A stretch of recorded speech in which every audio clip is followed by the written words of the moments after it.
welcome everyone into the new year 2024 here. And I'm going to start off with a bit of a sad note. Some of you have probably already heard the popular guide Ryan Cook passed away December 28th. And you know, it's a sad deal. Ryan was a young guy, popular guide, respected around the bass fishing community, and just a good man. I wasn't a personal friend of Ryan's, but you know, I've heard enough about him, and when his name comes up, you never hear a negative word. He had to be just a great guy. He touched a lot of folks here in Central California, and it was a big shock when he passed. I just want to, you know, wish his family the best, and for all of you that Ryan had a chance to touch your life, I know you're going to miss him, and just a sad deal. So rest in peace, Ryan. For any of you guys that may have some affiliation with anybody upstairs, you want to maybe say a few prayers for friends and family of Ryan. So rest in peace, Ryan. I'll think about you when I'm out here on the Delta. With that, I had a really nice day Sunday. Most of you know Alan Fong from Fisherman's Warehouse. That was his last day. He had a little meet and greet out there. Geez, a lot of people showed up out there to give Alan a send-off, and got to talk to Alan, got to talk to a lot of you folks that are out there, you know, fishing the Delta in the Central Valley. It was just a great time, and I just want to say that I'm going to try to get Alan on the show. We'll do something. Alan is you know, he's retiring from Fisherman's Warehouse. He's not retiring from fishing. He's going into his business, Alan Fong Outdoors. And I probably shouldn't even say this. He probably won't want me to put this out there, but he is going to be doing some electronics consulting where he'll come out on your boat and dial in everything, answer questions and things like that. I know he's busy right now, but I'm sure he would like to hear from you if you're in the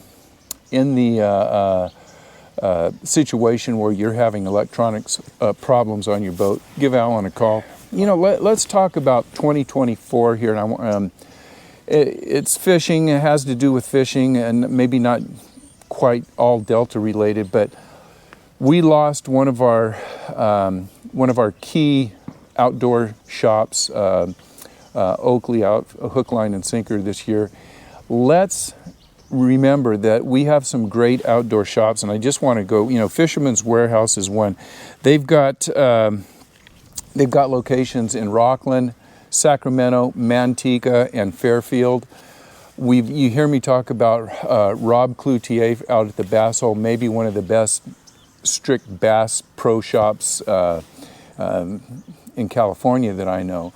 Down south in Modesto, we've got Central Valley Bait and Tackle. This is the kind of the gateway to the South Motherlode. Good people down there, knowledgeable people. Right here in Stockton, we've got Outdoor Sportsman. Geez, am I forgetting anybody? If I am, man, I'm sorry, but we've got these good local shops. They're full of knowledgeable people. You can go in there and you can get local information, and you can get the stuff that they're using locally that's going to actually help you get out on the water and catch some fish. So let's try to keep our local shops in business in 2024. With that, ISE show coming up January 18th through the 21st. That's out at Cal Expo, and I will be working with Fisherman's Warehouse. I'll be in their booth all 4 days. And good time for me because I know a lot of you guys are going to show up. Make sure you say hello. I want to shake your hand and put a face to the name of all these people that send in reports and questions and so on and so forth for the channel. So make sure you write that down on your calendar. ISE show January 18th, 21st. Here's something that we have to get behind too. I got a correspondence from Ron. And Ron fishes out of Sherman Island a lot, and he's got a little coalition going, a call-in coalition. You don't have to write a letter or nothing, but Ron's saying that that road, Sherman Island Road, is just getting, you know, terrible potholes. There's been people that have had trailer problems, so on and so forth.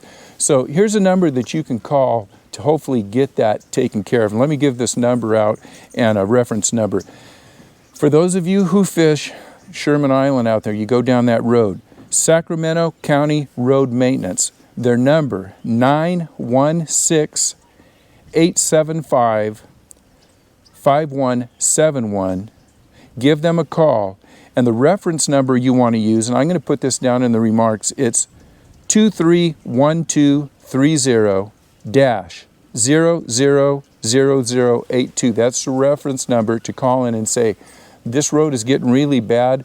We need to have some people come out and work on the potholes. If enough of you anglers call in, they may, the squeaky wheel gets the grease. So call in, let them know, you're interested in having that road maintenance team come out and fill in some of those potholes. So thanks, Ron, for giving me that information. Let me know how that turns out. Hopefully we'll get that road squared away. The other thing I'll talk about a little bit is the mussel stickers. I told you about 2 weeks ago that I sent in for my mussel sticker, and for me it worked out great. I did it online with the DMV. My stickers came in about 10 days. But I have heard a lot of horror stories out there. Guys are saying it's been a month, it's been 2 months. They sent their money in, they have a receipt number, but they don't have the stickers. It's been kind of a mess. So a lot of these guys are saying, if you really want that sticker, you want to save yourself some time and frustration, maybe it'll be easier to just walk into DMV, make an appointment, and you can buy the mussel sticker at DMV. So the other thing, I didn't know that the mussel sticker is a 2-year sticker. I think I got mine last year and I thought it was annual, but this sticker that you get, it is a 2-year sticker. So keep that in mind, and you got to have those stickers. If you get stopped, I don't know if there's a fine or citation or whatever, but you want to have those mussel stickers. Last week I reported a couple dates that I think were false, and I got to make some corrections. Number one, I reported that Real Custom Boat Works is having a Coast Guard Day out at Paradise Point. I think I said that was going to be February 15th. It's actually February 24th. This is a day that you can come out to Real Custom Boat Works right here at Paradise Point in the parking lot in the back.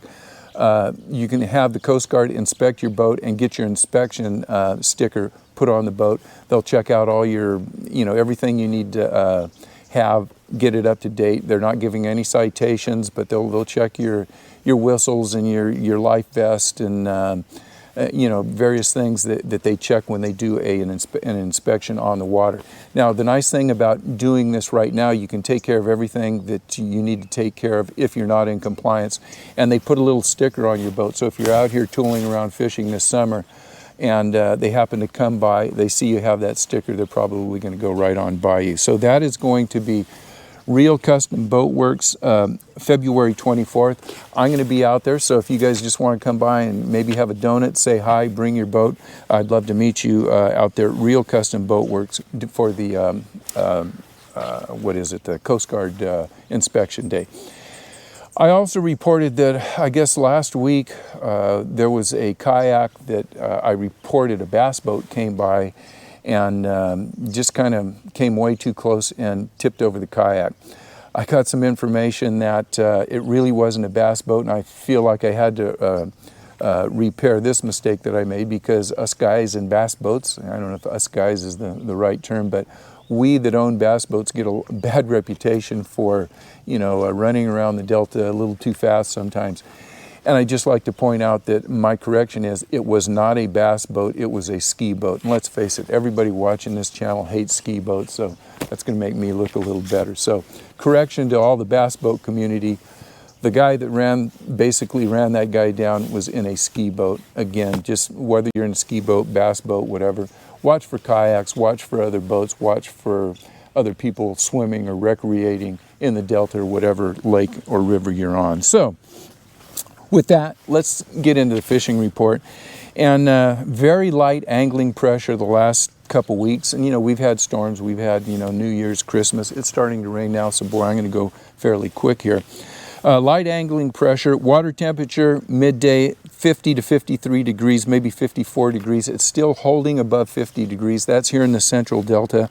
River visibility or water visibility is from 2 to 6 feet, depending on where you are in the central Delta.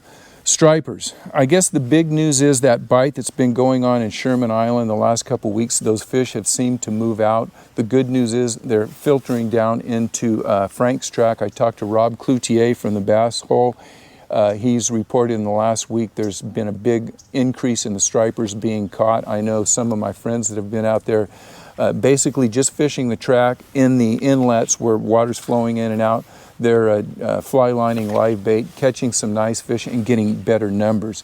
I told you I was down at Fisherman's Warehouse, and a lot of the guys down there, a lot of those fellows out in Sacramento fish out in the Liberty area.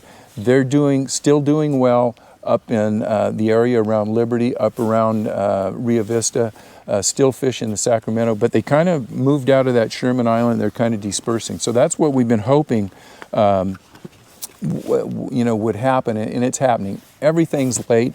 The bigger fish are coming on top waters, big top water baits.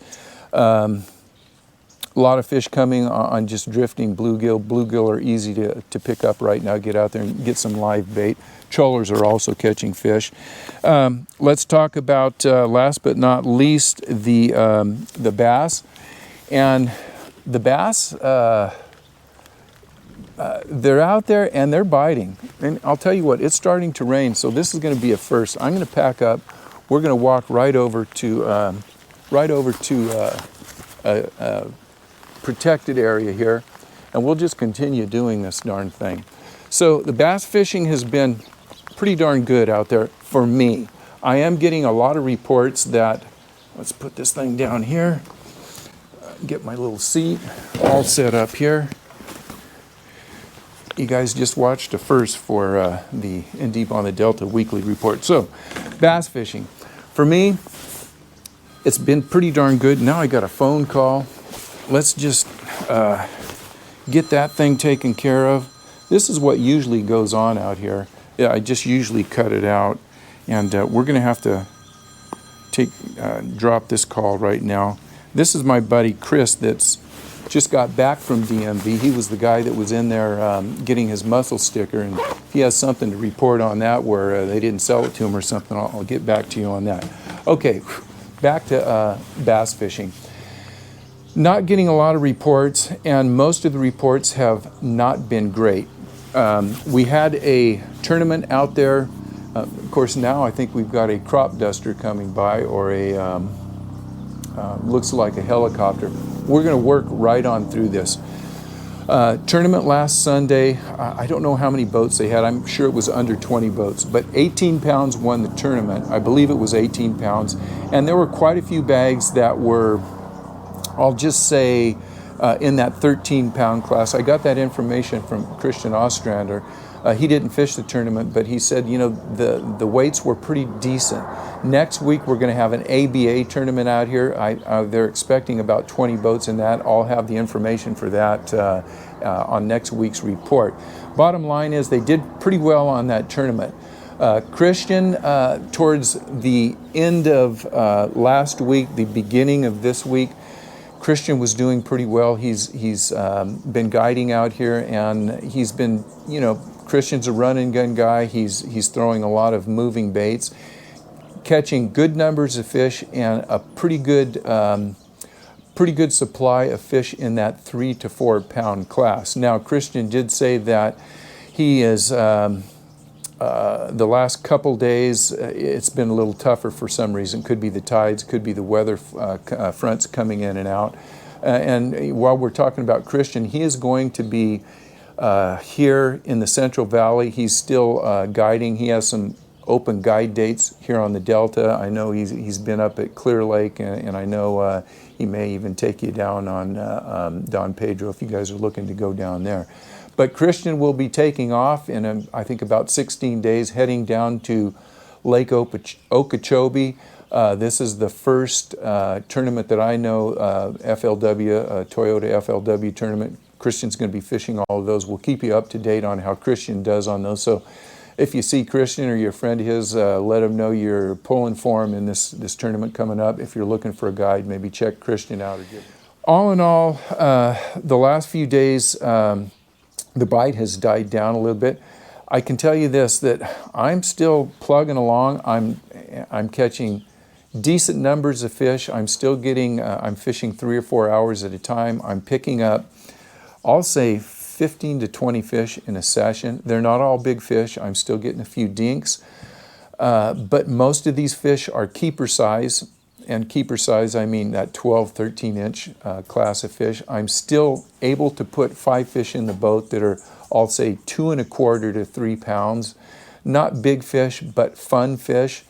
I'm not reinventing the wheel. When I've got a little wave action on the water, I'm primarily throwing a jerk bait. I'm getting a few fish, one every now and then on an A-rig, but I'm throwing a jerk bait. I'm throwing that Vision 110. Doesn't, matter what color I'm throwing, something that looks like a bait fish. That's when the water's got a little ripple on it.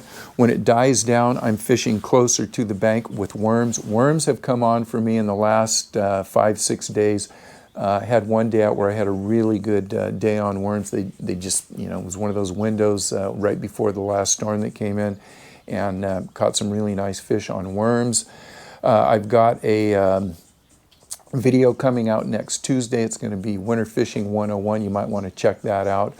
The other thing that I'd like to say for the fishing here on the Delta, I'm doing all my fishing in the afternoon from about I'll say 11 o'clock to maybe 4 in the afternoon. The tide that I have been hitting is that high tide. The fishing has been best the last hour of the incoming high tide.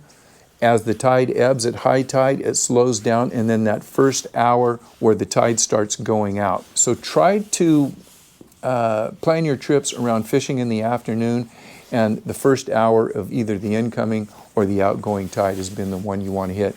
Stay with jerk baits. I'm sure that flukes are working. I did get a couple reports from guys fishing flukes that are catching fish. Lipless crankbaits, worms. The punch bite has not been great. I know guys that are pre-fishing for these tournaments. I know a few guys are out there punching, and they're not doing real great, but punching is always a way to get a big fish. Top water obviously is not going on here, but crankbait should be doing okay. But thank you guys for watching. Make sure you subscribe if you haven't subscribed. Come on out and enjoy this. We're going to have some storm fronts coming in, but get out and until that water drops below 50, I think you're still going to be able to come out here and catch some fish. So thank you guys for staying with me, and remember, spring is around the corner. So it's going to happen, and we're only maybe 6 or 8 weeks from maybe a spring bite. Good luck, guys. See you on the water.